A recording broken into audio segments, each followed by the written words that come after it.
Durant ce congrès, j'ai eu l'honneur d'animer l'atelier de la transformation animale et des bioénergies. Pendant ce congrès, les principaux points importants qu'il faut ressortir de cet atelier, c'est le sorgho est un ingrédient principal dans l'alimentation animale, notamment pour sa teneur en protéines, en phytase, en lysine, également pauvre en tanins. Ça, c'est un premier point. Nous avons eu deux présentations sur l'alimentation porcine, une au niveau de l'expérimentation et une autre au niveau de l'industrie. Et on s'est aperçu que, en fait, au niveau de l'industrie, l'introduction du sorgho était beaucoup moins importante que les préconisations au niveau de l'expérimentation. Et nous pensons qu'il manque un lien entre l'expérimentation et l'industrie, notamment sur la mise à jour des données qualité.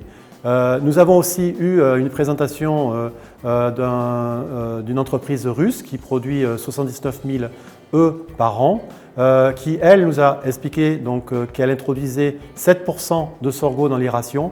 Par contre, le sorgho étant sans carotène, pour avoir un jaune d'œuf intense, c'est nécessaire d'introduire du carotène naturel.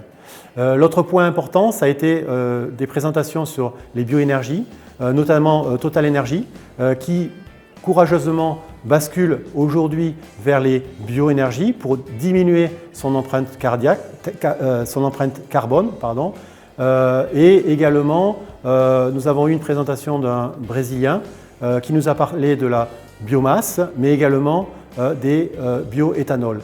Voilà, c'est des points qui sont très importants parce que l'alimentation animale, c'est 60% de la consommation de céréales en Europe et les bioénergies, c'est 20%. C'est une opportunité pour le développement du sorgho en Europe. Le point marquant et le point le plus important, c'est de bien développer l'information entre l'industrie et les qualités réelles du sorgho. D'ailleurs, on a beaucoup parlé de la nécessité d'avoir un cours officiel du sorgho.